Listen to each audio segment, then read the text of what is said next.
Our story begins with a boy named Zhou Ming, a university student carrying a heavy load. Half a month ago, he got an opportunity to intern at Chongyuan Company. However, after joining the company, he found himself miserable. Everyone treated him like an errand boy, constantly ordering him around. Life was not easy. As Zhou Ming was filling a coffee cup, he pondered the situation. He had hoped to learn a lot as an intern at this company, but the reality shattered his expectations. Just as he was lost in thought, a girl suddenly appeared beside him. She said, "Once in a while, you have to say no.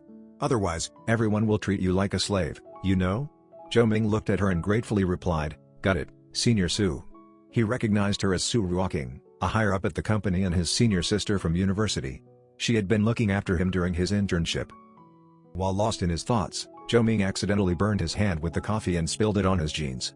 Seeing his predicament, Su Ruoqing offered to wipe it for him and told him to take a seat.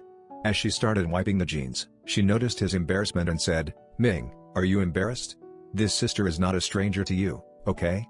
Zhou Ming couldn't help but be amazed by her figure and replied in a flustered manner, "Yes." Just then, a man suddenly approached from the side and pointed at Zhou Ming, saying, "Hey newbie. Are you slacking off now? Since you have no work to do, I'll assign you a task. These are some gifts for the autumn festival, and you have to give a gift to each department." Zhou Ming, surprised by the man's request, replied, "That's not my job, right?" The man became angry and retorted, "How dare you? I'm assigning you this task to help you familiarize yourself with each department as soon as possible." Su Ruoqing intervened, offering to accompany Zhou Ming. However, the man dismissed her, instructing her to prepare a report for a meeting and telling Zhou Ming to handle the task alone. Before leaving, Su Ruoqing whispered to Zhou Ming, "Next time, I'll take you out for some drinks. Are you okay with that?" She winked at him. Witnessing this, the man dropped the gifts, accusing Zhou Ming of being slow to react, and left. Zhou Ming, feeling oppressed by the man named Lin Xiang, thought to himself, if it weren't for his need for money, he wouldn't have accepted this job. As he was picking up the gifts, he received a notification on his phone. Taking it out, he saw an advertisement that read, "Are you tired of being oppressed? Are you tired of feeling powerless? Are you willing to put your life on the line? Then this game is for you. Play now." Speechless, Zhou Ming downloaded the game, planning to check it out later. Once downloaded, he opened the game and suddenly his phone started emitting lights, pulling him into it. In the next moment, he found himself thrown out of a portal into an unknown place. As he crashed to the ground, in pain, he wondered, "Where am I?" Just as he was about to assess the situation, he heard a weird voice. Lying on the ground and looking back, he saw a crowd of zombies on the other side of a mesh grill, trying to break through. Astonished, Zhou Ming thought, "Am I in some sort of hyper-realistic VR game? This feels too real to be just a game." While contemplating, a notification sound rang, and a virtual screen appeared in front of him, displaying a message, "Doomsday Tycoon system is now activated and bound to the host for life. You can obtain items with points, and you have already received a skill to travel between the post-apocalyptic world and the original world. Countdown, 12 hours.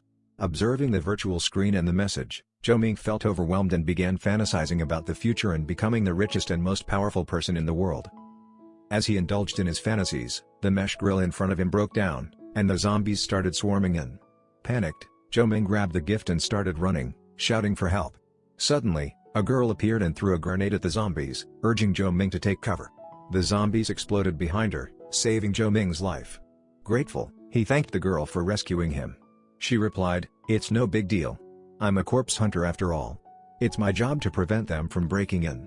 Zhou Ming, moved by her actions, said he had nothing to express his gratitude except the mooncakes. Accepting the mooncake, the girl ate it and exclaimed, "This tastes like heaven." She then gave Zhou Ming some gold, saying, "I can't have them for free. This is for the mooncake you gave me." Zhou Ming astonished by the gold, the girl bid her farewell, hoping to meet again when they had the chance. Seeing her leaving, Zhou Ming called out his name and asked for her name. The girl turned back and replied, "It's Lin Xun. Remember that." Shortly after, Zhou Ming went to a local market, selling mooncakes and proclaiming how delicious his ancestral mooncakes were. People passing by questioned if these were pre-post-apocalyptic food and asked about the price. Zhou Ming replied, 1 gram of gold for each mooncake. Some found the price expensive and wondered if the mooncakes were worth it. However, one man decided to buy half a mooncake. Observing the purchase, others commented on how rich the man was and how mercenaries were willing to spend their money. As they tasted the mooncakes, they too felt the heavenly flavor and couldn't help but praise it. Encouraged by the positive response, Zhou Ming sold all the mooncakes, earning 600 grams of gold. Excited, He thought, if this continues, I'll be able to cover 2 or 3 years worth of salary and even live in a luxurious suite. Suddenly, a person approached from behind, pointing a knife at Zhou Ming's waist, demanding that he hand over everything he had. Fearful, Zhou Ming wondered what he should do. Did he have to give up everything he had worked so hard to earn? As he hesitated, the person changed their mind and said, "Screw it. Letting you live will lead to problems in the future. Just die." Preparing to strike, Zhou Ming anxiously exclaimed, "Teleport me now." As the teleportation countdown was over, he vanished from the spot, leaving the person confused. In the next moment, a portal appeared, transporting Zhou Ming back to the original world. Exhausted, he expressed relief, grateful that the cool-down period had ended. After some time, he took out the gold and excitedly realized he had made a considerable amount of money with just a few mooncakes. With 12 hours left before he could return to the other world, he decided to stock up on more. Later, inside the office, Lin Xiong pointed at Zhou Ming and said, "I told you to deliver the gifts, but you didn't. Do you think I'll let you off?" Zhou Ming replied, "That is not my job. I came here to gain experience, not to be an errand boy," and left. Su Ruoking approached him and asked, "Why did you change all of a sudden?" Zhou Ming looked at her and replied, "Isn't this what you taught me?" While thinking to himself, money really is a man's confidence. Having so much money gave me the guts to fend for myself. Glancing at his watch, he realized it was almost time. In the next scene, Zhou Ming appeared out of the portal and said to himself, "With this much canned beef, I'll definitely earn a lot of money." He looked around, wondering where he was. Suddenly, zombies started appearing behind him, and upon seeing them, he began to run. "I'm carrying too much stuff, they'll catch up to me at this rate," he exclaimed. Zhou Ming quickly opened a can of beef and threw it towards the zombies. Surprisingly, the zombies stopped and started eating the beef. Seizing the opportunity, Zhou Ming hid behind a big boulder, feeling unfortunate for giving away almost half of his food to the zombies. However, seeing them still coming after him, Zhou Ming said, "Seems like you're only interested in human flesh." He opened his system and searched for something to get out of this predicament, eventually using 100 skill points for the graveyard skill. After acquiring the new skill, Zhou Ming engaged in a fierce battle with the zombies. He kicked and punched them, ultimately killing them. Amazed by the effectiveness of the new skill, Zhou Ming exclaimed, "How amazing is this?" Suddenly, a car honked, and a man approached him, saying, "We wanted to lend you a hand, but we didn't expect you to handle them yourself." Curious about the man's identity, Zhou Ming asked, "Who are you?" The man replied, "Can't you tell? We're corpse hunters." Seeing more zombies approaching, the man urged Zhou Ming, "There's no time to explain, get in the car." Hurriedly, Zhou Ming ran towards the car and got inside, with zombies in hot pursuit. On the back of the car, another person handed Zhou Ming a gun, saying, "I hope you're good with guns, as bullets are precious." He started shooting at the zombies, impressing Zhou Ming with his marksmanship. Realizing the importance of firearms in this apocalyptic world, Zhou Ming used the system to gain basic gun mastery. Equipped with this new ability, he started shooting at the zombies, killing them with single shots.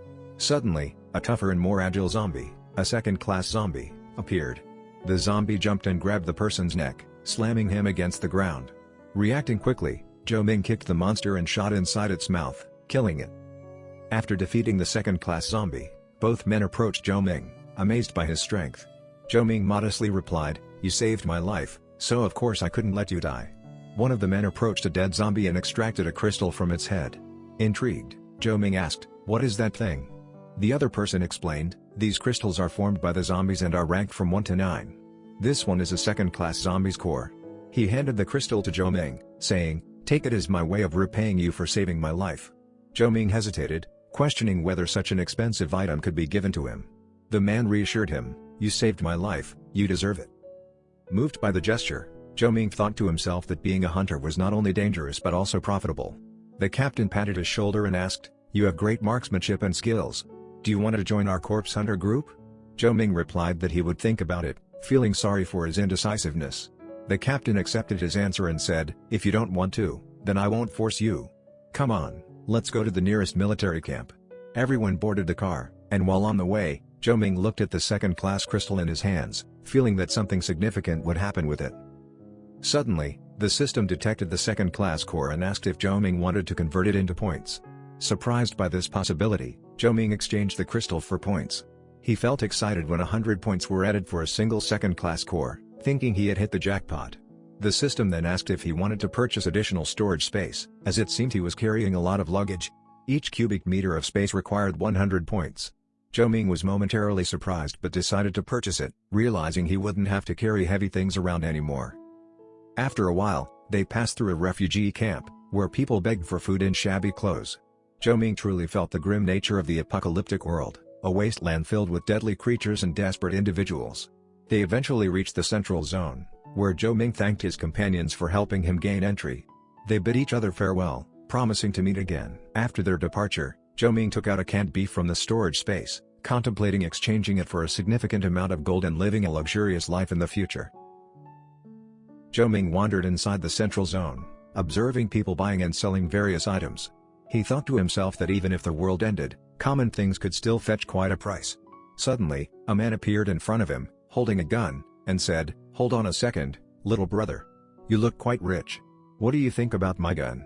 Zhou Ming, startled by the sudden appearance and the presence of a gun, replied, "Are you seriously robbing me in broad daylight with a gun? And what does it have to do with me?" The man responded, "Don't misunderstand, I sell guns. I saw you coming into town with some hunters, so naturally, I thought you might be interested in buying some guns." He then began pitching his guns and offered Zhou Ming a 20% discount, selling them for only 5 blue crystals. Zhou Ming calmly replied, stating that he didn't have any blue crystals but had something more valuable than crystals or gold. He would open the man's eyes with canned food. He opened a can of beef in front of him, and the delicious smell made the man drool, and said, "You can give me 5 cans, and can take whatever you want from my small stall." They both agreed on the deal. After inspecting the guns, Zhou Ming asked the man, "Now that I have a gun, do you know where I can buy ammo?" The man replied, "Although guns can be bought legally, selling ammo is illegal. You can only purchase it from the ammunition warehouse." He then told Zhou Ming where he could find the warehouse. After waiting in line for a while, Zhou Ming approached the warehouse girl and asked, "Do you have any ammo for this gun?" He showed her his gun. The girl, seeing the weapon, replied, "Yes, it's 10 bullets per 1 gram of gold." Astonished by the price, Zhou Ming inquired, "Is it really that expensive?" The girl, with a dismissive attitude, bluntly replied, "Bullets can save your life. If you think it's too expensive, then don't buy." Determined, Zhou Ming took out a gold bar and confidently said, "Who said I'm not buying? How much can I get for this gold?" Impressed by his display of wealth, the girl flattered him and provided him with the ammunition, saying, "Unexpectedly, you have gold hidden away. Here's the ammunition." She flirtatiously gave him her business card. Taking the card, Zhou Ming turned around and remarked, "It seems that in this world, as long as you have money, you can buy almost anything. It's getting late, I should head back home." After some time inside Zhou Ming's home, he found himself gazing at the array of weapons and ammunition scattered across his bed. He sighed, acknowledging that at least he now had the means to defend himself. However, his canned food business hadn't been as successful as he had hoped. It was clear he needed to find a way to expand his enterprise. Suddenly, a knocking sound echoed through the room, startling Zhou Ming. "Who is it?" he called out, his heart racing. Then, he realized with a jolt that all the weapons were still out in the open. It would be disastrous if anyone saw them. Outside the door, a familiar voice belonging to Su Ruoking called back, "It's me." Hearing Su Ruoking's voice, Zhou Ming hurriedly responded, "Just a moment. I'll open the door right away." He scrambled to conceal the weapons, hastily shoving them beneath the bed. Opening the door, he asked his sister, "What brings you here?" Su Ruoking held a bag in her hand and replied, "Today, I cooked more food than I could eat, so I brought some for you. Otherwise, I figured you'd end up eating takeout again." Teasingly, she added, "Why did it take you so long to open the door?" Thinking quickly, Zhou Ming made an excuse, "Oh, nothing special. I was just tidying up a bit." As they entered the kitchen, Zhou Ming opened the fridge, marveling at the delicious food prepared by Su Ruoking. He looked at her figure and couldn't help but daydream about marrying her and how she would welcome him and lovingly take care of him after a long day of work in the office. After a while, Su Ruoking sat on his bed and remarked, "So, this is a boy's room? Will I find anything inappropriate if I look around?" To which Zhou Ming replied, "I'm a pure young man. You won't find such things here." But in his mind, he berated himself, wondering why he hadn't stashed everything in his storage space. Looking around, Su Ruoking noticed a metallic object peeking out from below the bed and asked, "Oh, what is this?" Panicking, Zhou Ming knew he couldn't let her discover his gun. In a moment of emergency, he reached out to grab her, but instead, he slipped and ended up falling on top of her. Su Ruoking blushed, taken aback by the sudden turn of events. Realizing his mistake, Zhou Ming quickly stood up and stammered, "I'm sorry, I lost my mind for a moment because you're so beautiful." Feeling embarrassed, Su Ruoking assured him, "It's okay." As she prepared to leave, she said, "Incidents like these are normal for young people." Glancing back from behind the door, she added, "Besides, I'm quite happy to hear you say that."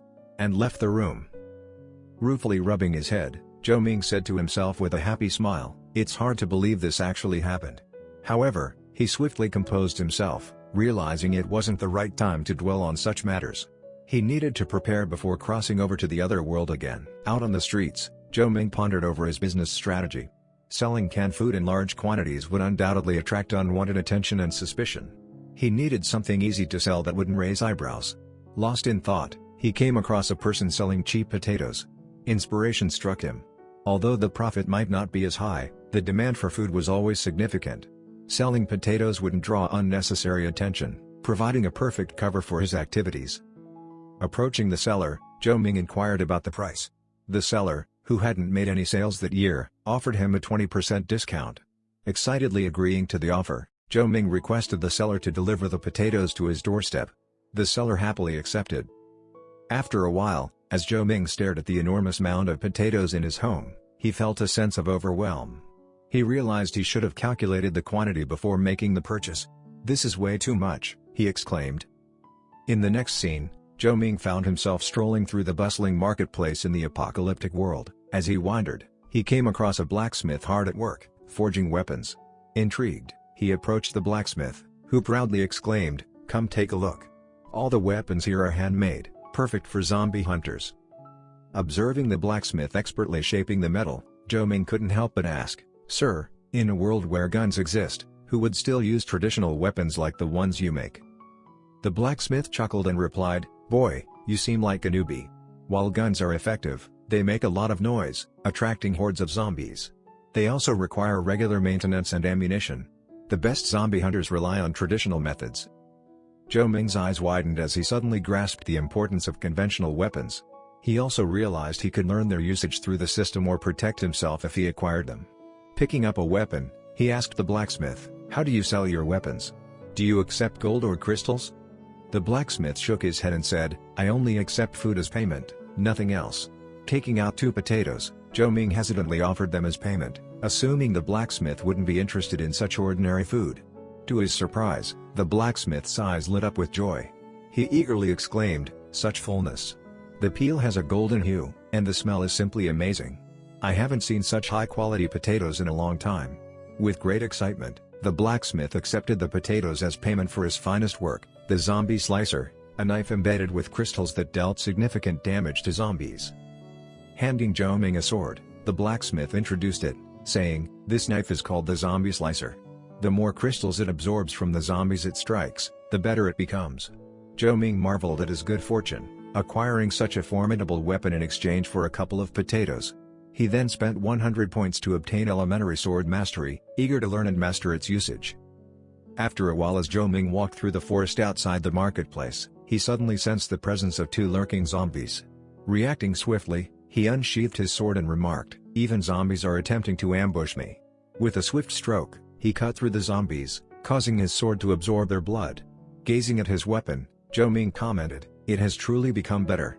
Such a remarkable sword." While basking in his accomplishment, a gunshot rang out from the other side of the forest.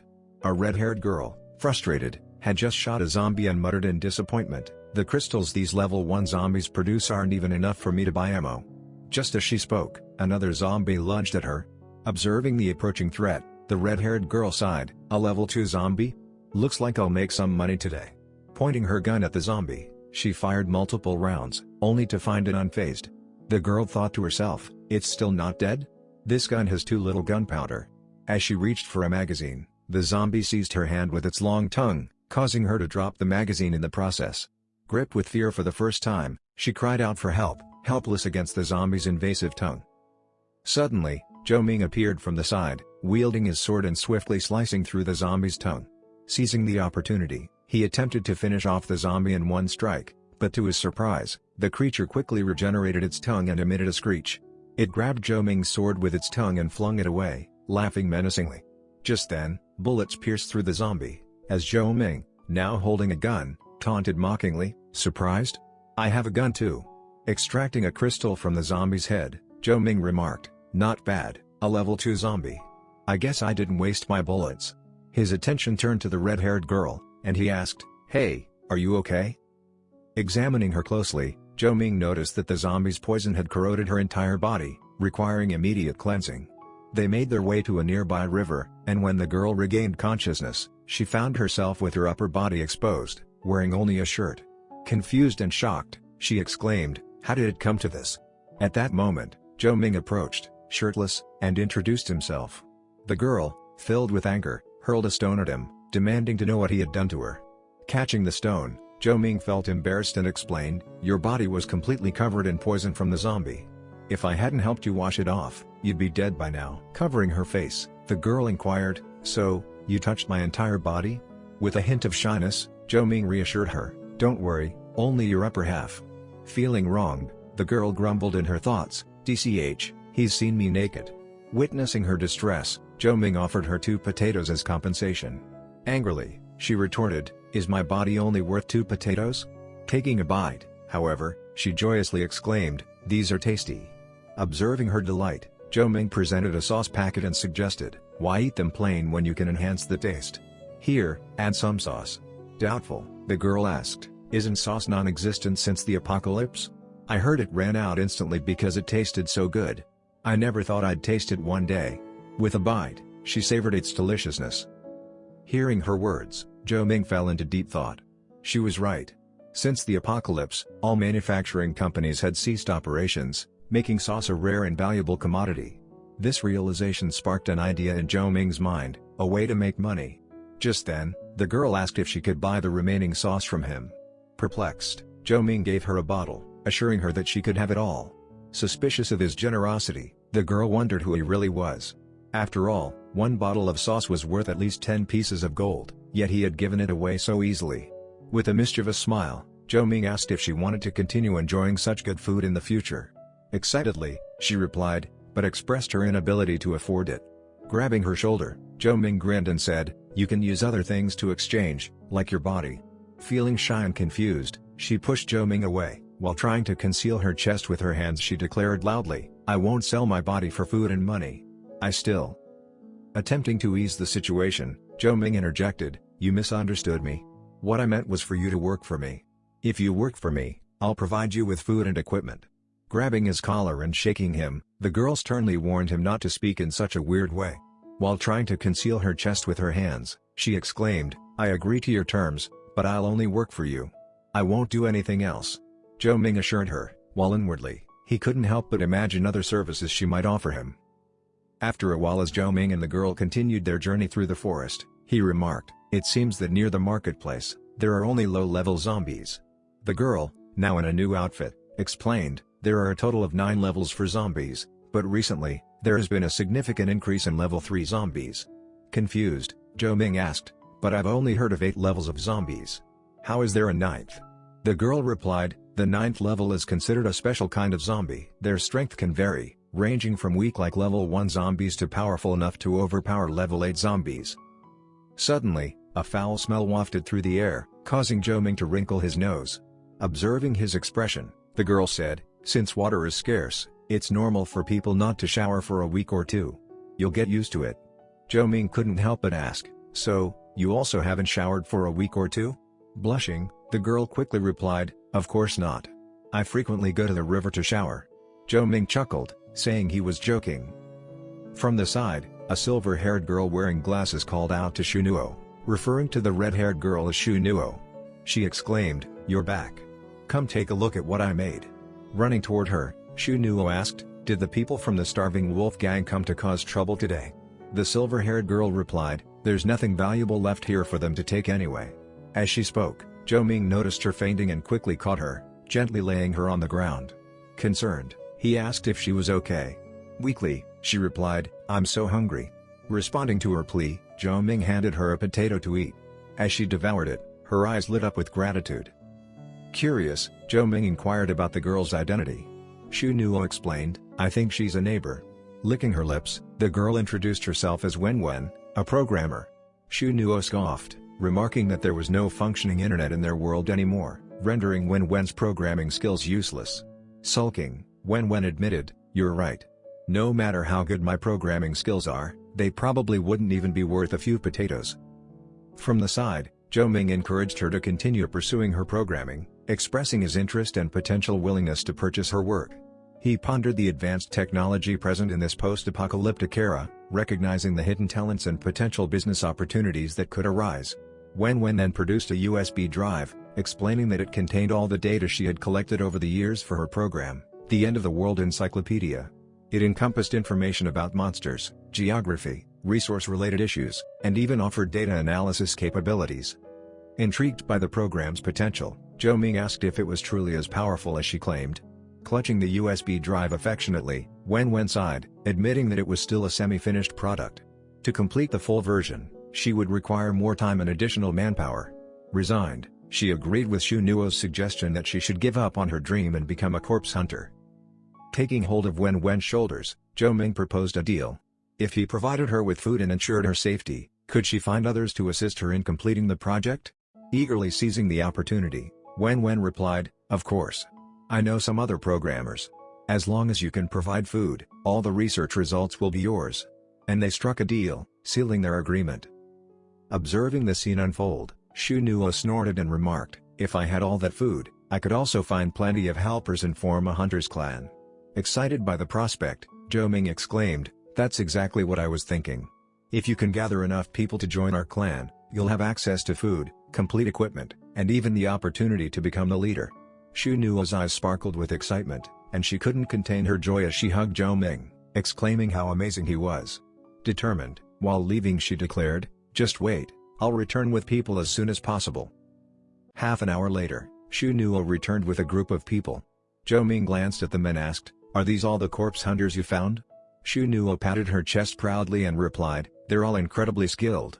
If they're well fed, they'll become even better."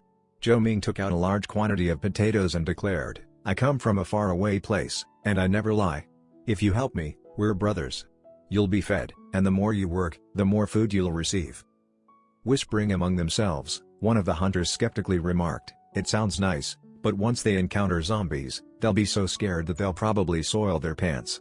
The other hunter responded, "Ignore him. We can just take the food and leave." Suddenly, a bullet whizzed past them, hitting a tree with a loud bang. Fear gripped both hunters as Zhou Ming, with a gun in hand and smoke emanating from it, adopted a serious tone. He warned them, "If any of you are planning something, don't blame me for not being nice." The other people in the group expressed their happiness, grateful that they would finally have enough food to avoid starvation. They promised to follow Zhou Ming and called him their boss. Hearing their words, Zhou Ming proudly declared, "If I have food, so do you." He led his team to acquire the necessary equipment. After some time, a couple of zombies could be seen walking hand in hand in the forest. Suddenly, bullets pierced through them. Observing the wasteful shooting, Zhou Ming criticized, "Just aim for their heads. The way you're shooting is such a waste of ammunition." At that moment, a burly man wielding a sword angrily exclaimed, "Who dares to shoot in our starving wolf clan's territory?" He glared at Xu Nuo and grew even more furious. He warned her, "It's you again. I've warned you before, you can't shoot prey in my territory, or else." Xu Nuo responded confidently, "Or what?" Meanwhile, Zhou Ming's teammates pointed their guns at the enraged man, preparing for any confrontation that might arise. The members of the wolf clan arrived, pointing their guns at Zhou Ming and his group. The leader of the clan sneered, referring to them as rubbish refugees, and insinuated that merely possessing weapons wouldn't change their situation. He demanded that they hand over their weapons obediently, implying that he might let them go. In response, Zhou Ming retorted, "Did your mommy never teach you that pointing a gun at someone while talking to them is really rude?" With a swift motion, he drew his sword and chopped down on the man's right hand, causing the man to fall on his knees, screaming in pain. Pointing his sword at the wolf clan members, Zhou Ming sternly warned them to return and inform their boss that refugees like them wouldn't be belittled. Enraged, the man declared that Zhou Ming was determined to challenge the starving wolf gang. He boasted about their boss's strength and their ability to take down mutant zombies, predicting a miserable death for Zhou Ming and his group. He intended to leave the scene, instructing his people to report to their boss. However, Zhou Ming stood firm, preventing their departure. He declared that they were not individuals who could be easily bullied. He demanded that they surrender everything they had. Angered by the demand, the man vehemently refused, stating that they would not tolerate humiliation. Yet, after receiving a sound beating, They reluctantly handed over their belongings and begged for mercy, pleading for their lives. Observing their defeated state, Zhou Ming remarked, "Since you all used to bully the weak, we'll consider this as repayment for your past actions." With that, he dismissed them, allowing them to leave. Inside the headquarters of the starving wolf clan, the man whose hand had been chopped knelt before the mighty clan leader, who sat in a commanding position. The man recounted how their territory had been taken and how the interloper had belittled the clan leader, claiming he was lazy and useless, declaring that he wasn't even on the same level and that he was no match for him. Rising from his chair, the clan leader asserted, "Even if you beat a dog, you should know who its owner is." He patted the man's shoulder, assuring him that he wouldn't let anyone who looked down upon their starving wolf clan escape unharmed. Filled with confidence, the man with the chopped hand implored the clan leader to seek revenge on their behalf. However, gazing down at him, the clan leader spoke in a great voice, "But you got so scared that you gave up all of your equipment without even putting up a fight. Our clan doesn't need useless people like you." Despite the man's pleas, the clan leader proceeded to kill him. On the other side, amid cheers, Zhou Ming expressed his joy, "Today, we've gathered a lot of things. Thank you all for your hard work. Eat well and drink well, it's all on me tonight." The group began celebrating their hard-fought victory.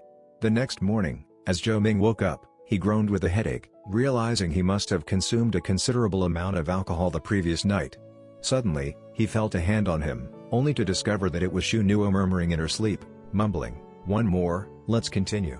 Shu Nuo, still half awake, rubbed her eyes and exclaimed, "I haven't drunk this much in so long." Looking at Shu Nuo, who was half naked, Zhou Ming felt shy and didn't know what to say. Suddenly, Shu Nuo turned her gaze towards Zhou Ming and made a cat-like face, further adding to his awkwardness. Shaking Zhou Ming angrily, Shu Nuo demanded to know what he had done to her the previous night. Feebly, Zhou Ming replied, "I drank too much, I can't remember." Just then, Wen entered the tent, announcing that she had completed the program Zhou Ming had asked her to make. Upon seeing Shu Nuo on top of Zhou Ming, completely naked, Wen asked if she had come at the wrong time. Both Shu Nuo and Zhou Ming hurriedly denied any wrongdoing, flustered as they tried to explain that there was nothing going on between them. However, their reactions only made it more apparent.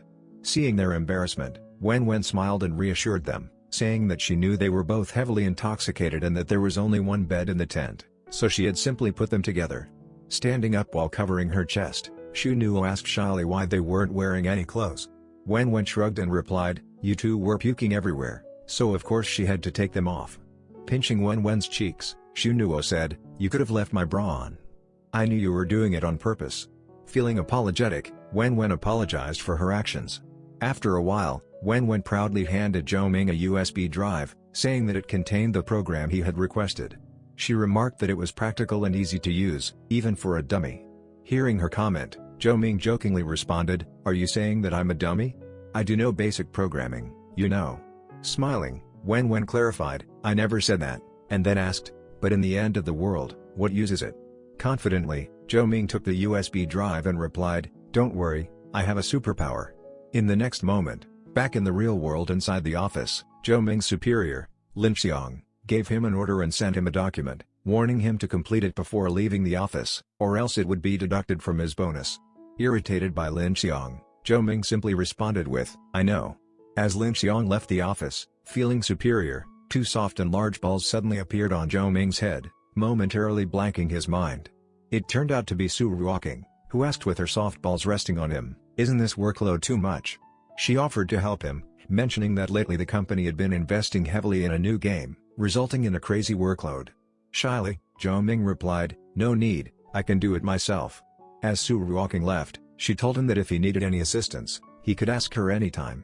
With a sense of pride, Zhou Ming took out the USB drive, declaring, "Let's see just how powerful this thing Wen made." Swimming through the strings of data, Zhou Ming exclaimed with joy, "Wow, that was so fast. It'll probably only take a few minutes to finish the entire process." As he examined the data, he realized that the program even had the capability to hack into other people's computers. Curious to see what others were up to, he decided to take a look. On the other side, a man could be seen ogling at provocative pictures, with a nosebleed. Zhou Ming commented, "DCH, Ching is looking at girls again." Returning his attention to the screen, Zhou Ming made an intriguing discovery. Lin Xiang, their superior, was engaged in discussions with employees from a rival company. It became clear why Lin Xiang had been acting suspiciously. Zhou Ming thought about exposing his fraudulent actions and putting an end to his schemes. 2 hours later, Lin Xiang ordered all the interns to stay, claiming that he had some supervision to do. This announcement left the interns feeling frustrated and disheartened as they complained among themselves. Standing before Lin Xiang, Zhou Ming boldly questioned the ethics of forcing everyone to shoulder his personal workload. Infuriated, Lin Xiang retorted, asking Zhou Ming what he was insinuating and if he had any proof. In response, Zhou Ming simply threw the proof into the air and stated, "Everyone, look for yourself." As they examined the evidence, anger welled up among the interns. They expressed their grievances about Lin Xiang's collaboration with the rival company and making them do their work. Incensed, Lin Xiang pointed at them and dared to threaten them, belittling them as mere interns. He questioned what they could possibly do to him. Amidst the commotion, a man of authority appeared behind Lin Xiang, holding proof in his hand. He calmly asked, "Tell me, what do you think I can do to you?" This sudden presence startled Lin Xiang, who felt fear for the first time. He stammered, attempting to explain that it wasn't what it looked like, but the chief didn't listen. Having already reviewed the evidence, the chief declared Lin Xiang guilty. Addressing all the company employees, the chief opened his arms and stated, "On behalf of the company, I promise that we'll do our best to abide by all the company rules. I have personally been handling the recruitment of new trainees lately. Hopefully, everyone can understand." But Zhou Ming, while leaving, expressed his gratitude to the chief for taking care of him during his time at the company. However, he explained that there were too many internal problems within the company, and he couldn't continue working there. He bid farewell to the chief. Upon hearing Zhou Ming's decision, the other interns also chose to resign in anger. They saw no point in staying at a company tainted by Lin Xiang's actions and insulted him as they left the premises. Looking at the empty office, the chief sighed and remarked, "At such a crucial time when the company needs people for a big project, Lin Xiang, you really messed up." He instructed Lin Xiang to submit his resignation letter the following morning before leaving. Lin Xiang knelt on the floor, consumed by regret for his choices. Outside the office, Zhou Ming addressed everyone and apologized, explaining that the issue was between him and Lin Xiang. He never expected that they would all resign alongside him. In response, the interns stated that they had been enduring Lin Xiang's behavior for a long time, and it would only cause them further suffering to remain. Sighing, one of the interns expressed concern about finding a new job, as it was not an easy task, and they didn't know how long it would take. Zhou Ming reassured them, patting his chest confidently, "Actually, I have some money with me, and I'm also considering starting a company. If any of you need help, you're all welcome to come and work with me." Their spirits lifted, and the interns cheered, eagerly anticipating the opportunity to work for Zhou Ming's future company. They headed out to enjoy themselves, grabbing drinks and celebrating while they could. The next day in the apocalyptic world, Zhou Ming stood outside his tent, lost in thought. He realized that merely making money by reselling goods was not a sustainable long-term solution. Now that they had amassed a certain amount of capital, it was better to gather people and start their own company, creating something lasting amidst the chaos. Suddenly, he heard a loud voice calling out, "Boss! Bad news!" Turning around, Zhou saw two members of his team racing towards him on a bike. One of them urgently exclaimed, "Sister Shu Nuo is in danger." Urging them to calm down, Zhou inquired, "What happened?" Dismounting the bike, one of them spoke with agitation, "Remember when we offended the starving wolf gang? Well, a group of bandits attacked us while Shu Nuo and the others were out buying supplies. In order to protect us, Shu Nuo bravely drove into the bandits and led them into the forest to distract them." Taking a seat on the bike and revving the engine, Zhou instructed them to return to the base and call for help while he rushed to save Shu Nuo. Accelerating onto the road, he felt a surge of determination.